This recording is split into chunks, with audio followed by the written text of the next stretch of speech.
이 문제 때문에 사망한 사례가 한 건 있어요. 좋다니까 그냥 막 먹는 거예요. 이런 특수한 상황이 아니고서는 치료가 필요 없게끔 수치만 그냥 교란시키는 거예요. 목숨까지 걸 필요도 없으니까. 압구정 의사 이건민 피디님, 제가 진료하다 보면 환자분들이 탈모 영양제 추천을 많이 해달라고 하시면서 비오틴 정말 도움이 되나요? 이런 얘기들을 많이 물어봐요. 영양제로 뭔가 어떻게 좀 도움을 받고 싶은 분들이 굉장히 많아요. 제가 PT를 봤는데 선생님한테 물어보니까 모든 회원들마다 프로테인 뭐 먹어야 되냐고 자기한테 자꾸 물어본다 그러더라고요. 저 너무 공감이 되는 거예요. 모든 탈모 환자들은 저한테 영양제 추천해달라고 항상 물어봐요. 비오틴이 정말 도움이 되냐 이런 얘기를 많이 물어보셔가지고 일단은 비오틴이 어떤 역할을 하는지, 어느 정도 용량으로 먹어야 좋은지, 최근에 화제가 되고 있는 비오틴 고용량 요법에 대해서 몇 가지 주의사항 이런 것들을 좀 말씀드리려고 해요. 우리가 헬스 보충제를 먹을 때도 BCAA 이런 얘기 많이 들어봤잖아요. 이게 진짜 뭐에 어떻게 도움이 되는지를 좀 알아야 뭐 운동 전에 먹어야 되는지, 뭐 운동 중에 먹어야 되는지, 운동 후에 먹어야 되는지 이런 것들을 좀 본인이 캐치할 수 있는데, 많은 사람들은 이게 어떤 역할을 하는지도 모르고 그냥 좋다니까 그냥 막 먹는 거예요. 비오틴을요? 그렇죠. 비오틴도 마찬가지라는 얘기예요. 비오틴도 탈모에 좋다고는 하는데 어떻게 좋은 건지, 왜 좋은 건지, 얼마만큼이 좋은 건지 이런 것들을 조금 이해를 하면 자기 몸을 좀 더 관리하면서 영양제도 보충할 수 있다, 이런 얘기를 드리고 싶고요.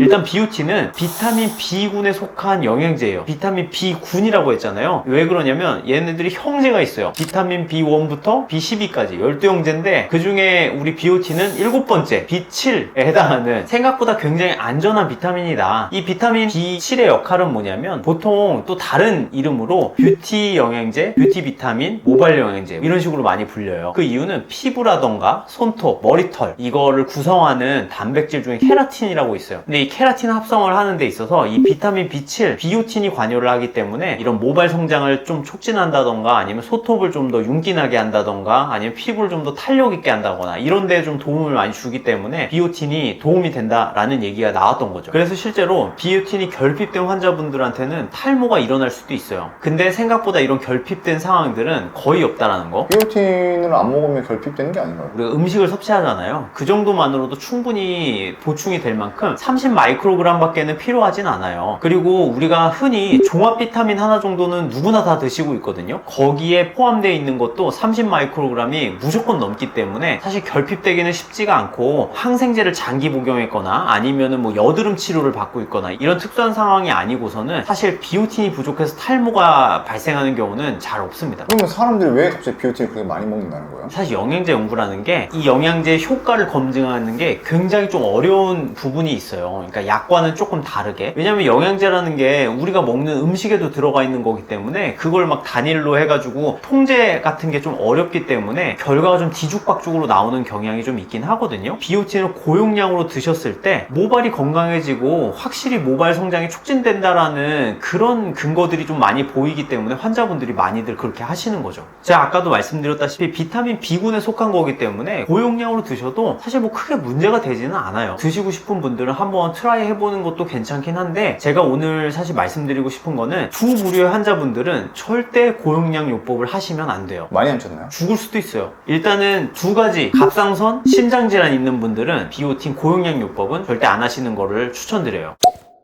목 부분에 갑상선 호르몬을 만들어내는 기관이 이제 갑상선이라는 곳인데, 실제로 2019년도 미국 FDA에서 몇 가지 권고사항을 낸 게 있는데, 그 중에 하나가 비오틴은 모발과 손톱에는 좋으나 갑상선 검사에는 나쁘다 라는 얘기를 했어요. 이게 무슨 말인지 아세요? 갑상선이 나쁘다는 거 아니에요? 그건 아니에요. 갑상선에 나쁜 건 아닌데 갑상선 검사에 나쁘다는 거예요. 그게 나쁘다는 거 아니에요?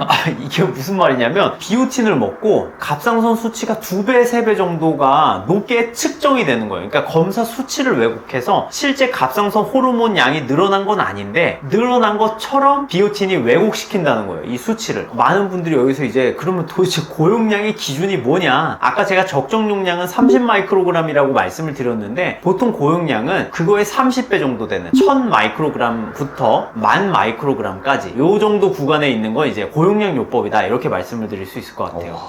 그렇게나 많이 먹어요? 피디님은 머리가 너무 많아서 머리숱이 너무 빽빽해서 잘 모르시는데 탈모 환자분들은 진짜 그 조그만 가능성에 모든 걸 다 걸 수 있는 사람이거든요. 그 만 정도 되려면은 일반 영양제는 몇 알 먹어야 돼요? 한 10알씩 먹어야 돼요, 사실. 근데 그것도 하신다니까요. 머리카락을 위해서. 그쵸, 머리카락을 위해서. 실제 이렇게 탈모 환자분들이 고용량 요법을 하고 있는데 이걸 복용을 했을 때는 갑상선 호르몬 중에 TSH라는 게 있고 T3, T4라는 게 있어요. 그러니까 T3, T4는 갑상선 호르몬을 말하는 거고 TSH는 갑상선 자극 호르몬을 말하는 거예요. 그러니까 다 갑상선 관련된 호르몬들인데 갑상선 자극 호르몬의 수치는 낮추고 갑상선 호르몬의 수치는 두세 배 높이고 이런 현상을 보이는데 이게 갑상선 기능 항진증의 갑상선 검사 수치예요. 실제로 만약에 갑상선 기능 항진증이 있고 저하증이 있을 거 아니에요. 갑상선 기능 항진증인 사람들은 더 악화되게끔 검사가 나올 거고 갑상선 기능 저하증인 사람들은 정상인 것처럼 나오는 거예요. 치료가 필요한 사람을 갖다가 치료가 필요 없게끔 그렇게 만들 수도 있는 게 비오틴 고용량 요법이다 라는 거고, 그럼 그게 좋은 거 아니에요? 이거는 검사 수치만 교란시킨 것일 뿐 갑상선 호르몬의 양은 변하지 않은 거예요. 갑상선 기능 저하증 환자가 정상이 됐어. 정상 수치가 나왔어. 근데 이 사람은 갑상선 호르몬을 먹어야 되는 사람이란 말이에요. 근데 안 먹으면 어쩌겠어요. 맨날 피로하고 졸리고 변비고 막 이런단 말이에요. 아, 그러니까 내가 착각하게 만드는 거구나. 그렇죠. 수치만 그냥 교란시키는 거예요. 실제로 이게 어떻게 입증이 됐냐면 뉴 잉글랜드 저널 오브 메디슨이라고 NEJM이라고 보통 의사들은 불러요. 학술지 이름인데 여기에 내 논문이 등재가 됐다?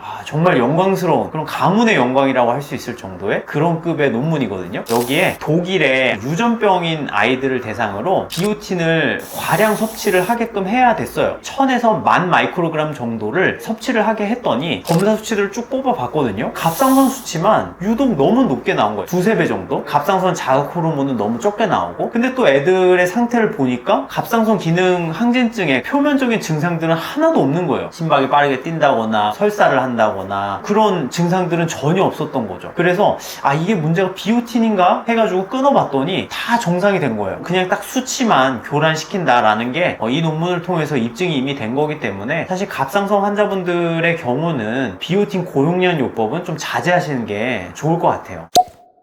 근데 그럼에도 난 머리가 너무 소중해서 비오틴을 포기 못하겠다 이런 분들이 분명히 있거든요. 간단한 좀 팁을 하나 드리면 비오틴의 반감기가 8시간 정도 돼요. 우리 몸에 반 정도의 농도가 남아있을 때 시간을 말하는 거예요. 몸에서 다 빠져나가려면 한 넉넉 잡아 2, 3일 정도를 잡으면 되거든요. 고용량 요법을 하시는 분인데 갑상선 문제가 있어. 그러면 정기적으로 갑상선 검사를 받으실 거란 말이에요. 갑상선 검사 받기 한 2, 3일 전에 중단을 하시고 검사 받으시면 크게 문제는 안 되겠죠. 탈모는 병이라고 하긴 그래요. 그냥 유전이죠. 치료를 본인이 원하지 않으면 안 해도 돼요. 갑상선 질환은 이건 병이에요. 비오틴 고용량 요법 때문에 교란돼서 치료를 받아야 될 사람이 못 받는다? 죽을 수도 있는 거예요.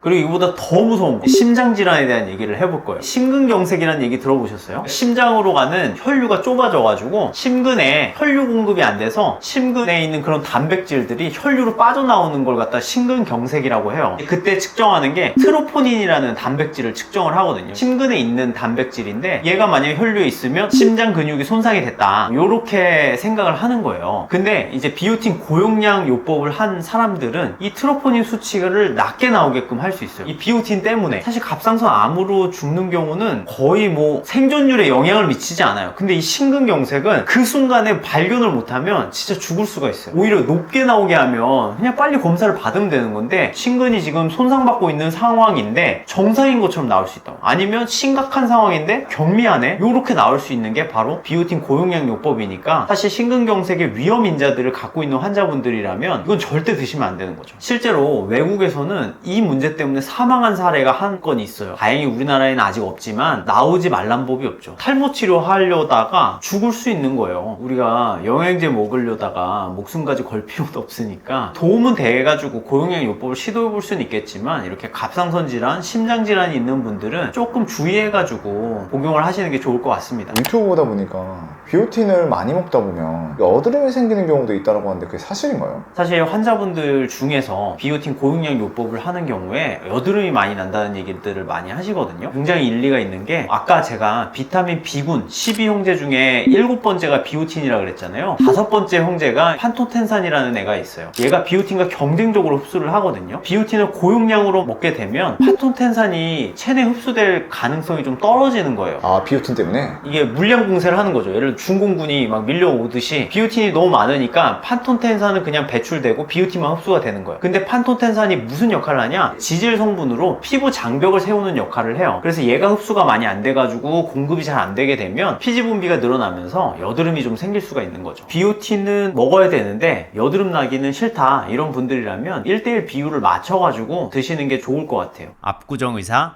이건민. 지금까지 우리가 비오틴 고용량 요법에 대해서 알아봤는데 사실 이거는 일부 환자들에 속한 얘기예요. 모든 사람들에 다 해당되는 건 아니지만 갑상선과 심장이 되게 중요한 기관이기 때문에 조금 주의를 해서 복용하시면 좋을 것 같고, 여기서 오해하시면 안 되는 게 비오틴을 고용량으로 먹는다고 해서 갑상선 기능 항진증이라던가 아니면 심근경색을 유발시킨다는 얘기가 절대 아니에요. 검사 수치를 교란시킬 수 있다. 심근경색을 유발하거나 갑상선 기능을 안 좋게 만들거나 이런 거는 전혀 없고요. 제 영상을 보시고 다른 데 가서 이게 안 좋대더라 이렇게 말씀하시면 제가 굉장히 난처해지니까 확실하게 알고 가시면 좋을 것 같아요. 오늘도 여러분의 탈모의 전쟁에서 승리를 기원하는 예비역대위 이건민 원장이었습니다.